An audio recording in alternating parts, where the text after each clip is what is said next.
ओम श्री साईनाथाय नमः। ओम श्री साईनाथाय नमः। ओम श्री साईनाथाय नमः। सभी साईं भक्तों को नमस्कार। साथियों, कथा प्रारंभ करते हैं। जैसा कि पिछले भाग में छोड़ा था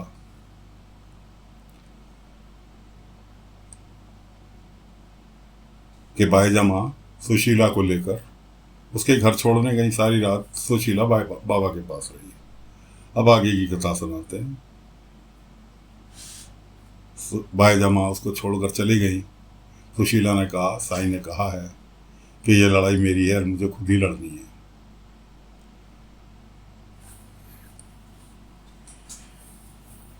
कोई बात नहीं। अंदर गया, हाथ पकड़ के जबरदस्ती कान्हू जी खींच के ले गया और कुल्हाड़ी लेके, पहले तो उसको धक्का दिया, उसके बाद कुल्हाड़ी लेके चढ़ गया।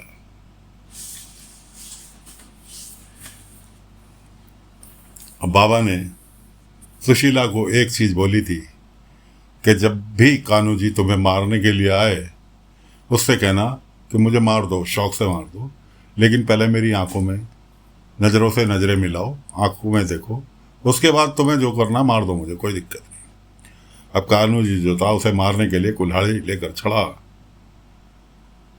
तो उसने यही बात दोहरा दी बाबा का नाम लेके।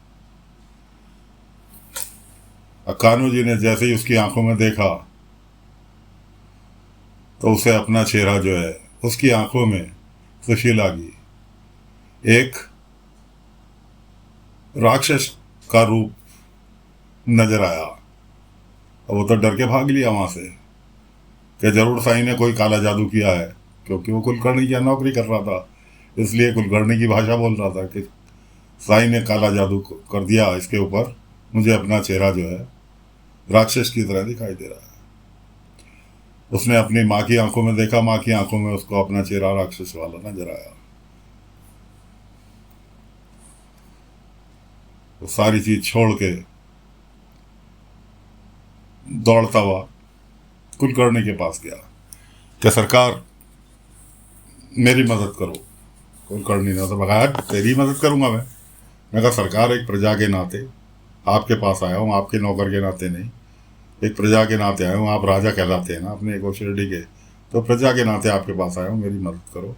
ऐसे ऐसे उसने फकीर ने मेरी पत्नी के ऊपर काला जादू कर दिया और वो फकीर की भाषा बोल रही है। कुलकर्णी ने कहा, देख बात सुन, मदद तो मैं तेरी करना चाहता हूँ, लेकिन चाहकर भी नहीं कर सकता। अपनी मदद तुझे खुद ही करनी होगी। कैसे मदद करनी होगी ये तू जान, तुझे जो करना है कर। उस फकीर से मैं भी परेशान हूँ, तेरे को कोई कुछ नहीं कहेगा, कहने वाला मैं हूँ शिरडी का, और मैं तुझे कुछ नहीं कहूँगा, तुझे जो करना है कर। इधर तो कान्हू जी कुलकर्णी के पास गया, इधर कान्हू जी की माँ सुशीला को जलती हुई लकड़ी से जलाने चली कि मेरा बेटा तेरी वजह से परेशान है और तू अब भी साईं साईं के गाने गाए जा रही है। मैं आज तेरे को तेरी खूबसूरती ही गायब कर देती हूँ। चूल्हे में से लकड़ी जलती हुई उठा लाई और जलाने चली। बाबा सब नज़ारा बैठे हुए वहाँ अपने द्वारका माई में देख रहे हैं, क्योंकि बाबा तो फिर जिसका साथ देते हैं, क्षण क्षण उसके साथ रहते हैं। बाबा कहीं भी हों, लेकिन उस बंदे का साथ बाबा हमेशा रहते हैं। तो बाबा ने तो उसे आश्वासन दिया था सुशीला को। तो जैसे ही वो लकड़ी से जलाने चली, उसने जलती हुई लकड़ी सुशीला ने पकड़ी और उसका लकड़ी का पकड़ना था, और उसकी सांस जो थी उसको एकदम अटैक आया, उस पर फालिश पड़ गई, बिल्कुल हिलने डुलने की स्थिति में न रही। उसने, सुशीला ने जलती हुई लकड़ी दूर को फेंकी, चूल्हे के पास को फेंकी और हिला डुला के देखा तो बिल्कुल फालिश वाला इंसान जैसे हिल डुल भी नहीं सकता, वो कंडीशन थी। वो बेचारी उसके बाद भी, उससे जलाने जा रही थी, उसके बाद भी वो बाईजामा का मकान सामने ही था। आवाज़ लगाती हुई बाईजामा को बुलाकर लाई। तात्या बाईजामा दोनों आए देखने। तात्या कहने लगा, इनको साईं के पास लेकर चलो तुरंत। तात्या बाईजामा मिलके उन्हें साईं के पास ले जाकर द्वारका माई में लिटा दिया। अब सुशीला फिर भी कि मेरी सासू माई को साईं ठीक कर दो, मेरी सासू माई को ठीक कर दो। बाबा ने कहा इसका इलाज मेरे पास नहीं है। इतने में कानू जी कुल्हाड़ी लेता हुआ दंदनाता हुआ बाबा को मारने के लिए द्वारका माई पहुंच गया और बाबा को खरी खोटी सुनानी उसने चालू कर दी। तात्या ने कहा कानू जी बहुत लिहाज हो गया, अब मुंह से तुम्हारे एक भी शब्द साईं के खिलाफ निकला तो समझ लो तुम्हारा मैं क्या करूंगा ये तुमने मुझे भी नहीं पता। कानू जी पे थोड़े से ब्रेक लगे। उसके बाद उसने फिर वही अपना, बाबा ने कहा तुम जिस पत्नी के लिए इतना उस पर जुल्म ढा रहे हो वही तुम्हारी पत्नी तुम्हारी माँ को लेकर यहां आई। अपनी पहले माँ को देख लो, उसके बाद आगे की बात करना। कानू जी ने अपनी माँ को देखा, उसके होश उड़ गए। अब कानू जी तो कुछ नहीं कह रहा, वो गुस्से में भरपूर, लेकिन उसकी पत्नी बार बार बाबा से प्रार्थना कर रही, साईं इन्हें ठीक कर दो कैसे भी करके। बाबा ने कहा इन्हें केवल तुम खुद ठीक कर सकते हो, मेरे बस से बाहर की बात है, इन्हें मैं ठीक नहीं कर सकता, इन्हें स्वयं तुम ही ठीक कर सकती हो। उसके बाद बाबा जी ने कानू जी को उसकी गलतियां गिनानी चालू करी, जो शुरू से आखिर तक वो गलती करता आ रहा था। धीरे धीरे धीरे धीरे उसकी समझ में गलतियां आनी चालू हो गई। उसके बाद इन लोगों के आने से पहले दो व्यक्ति, एक गरीब और एक अमीर, दोनों बाबा से मिलने आए थे। अमीर कह रहा था कि मैं बाबा की वजह से अमीर हुआ, और गरीब कह रहा था कि मैं बाबा की वजह से ठीक हुआ, आज मैं खाने कमाने लायक हूँ तो बाबा की वजह से हूँ। अब दोनों बाबा से मिलने की पहले, बात करने की पहले वो कर रहे थे। बाबा ने कहा तुम मेरे लिए एक शीशा ला सकते हो, बड़ा शीशा चाहिए। अब अमीर की फुस, अमीर आदमी कहने का कहाँ मिलेगा, कैसे मिलेगा। जो गरीब आदमी साथ में था उसने कहा शिरडी के बाहर एक दुकान है, उसके यहाँ मिल जाएगा। उसने गरीब आदमी का हाथ पकड़ा और तुरंत उसके चलो मेरे साथ लेकर आते हैं शीशा। वो दोनों को बाबा ने एक करा दिया, वो शीशा ले आए, शीशा बाबा के पास रखा था। वो दोनों खुशी खुशी विदा हो गए। बाबा ने उन्हें उनकी गलती समझाई कि अहंकार सबसे बड़ी बीमारी है, वो तुमने त्याग दिया, इस गरीब आदमी को साथ लेकर गए, वरना तुम्हें शीशा नहीं मिलता, इसलिए अहंकार को छोड़ो। वो दोनों प्यार से अपने अपने भेज दिया। वो शीशा बाबा के पास रखा था।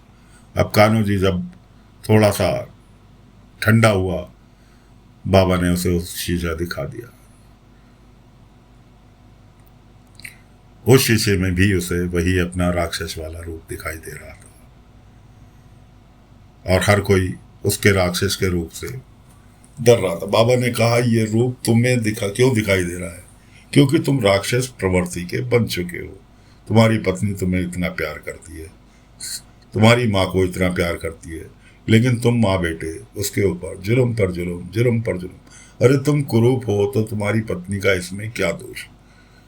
पब्लिक तुम्हें ताने मारती है कि हूर के साथ लंगूर जा रहा है, उसमें तुम्हारी पत्नी का क्या दोष।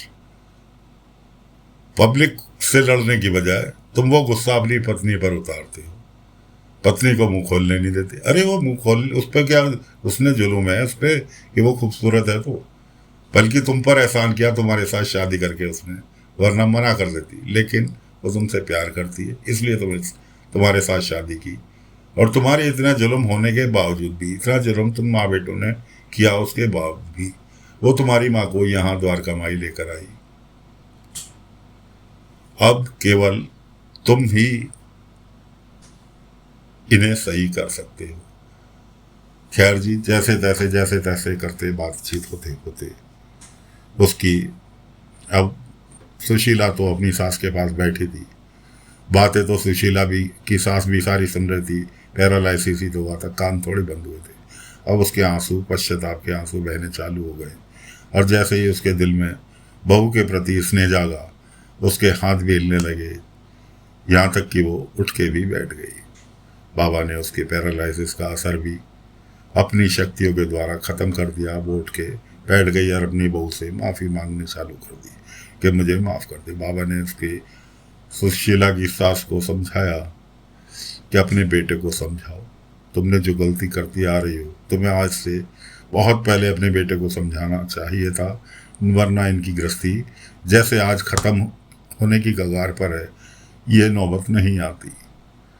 खैर, उसने बेटे को भी समझाया, बेटे से कहा माफ़ी मांग बहू से अपनी। उसने बहू से अपनी माफ़ी मांगी और बाबा ने हंसी खुशी परिवार को माँ से, द्वारका माई से विदा कर दिया। तो दोस्तों, सुशीला का तो चैप्टर ये समझ लो लगभग समाप्त हो गया। हंसी खुशी परिवार को बाबा ने एक कर दिया। अब अगला अध्याय चालू होने वाला है बाबा का। नई कहानी लेकर फिर आपकी सेवा में हाजिर होंगे। तब तक के लिए आज्ञा दीजिए। कथा को यहीं पर विराम दे रहे हैं। अगला अध्याय लेकर अगले अंक में फिर हाजिर होते हैं। ओम साई राम, ओम साई राम, ओम साई।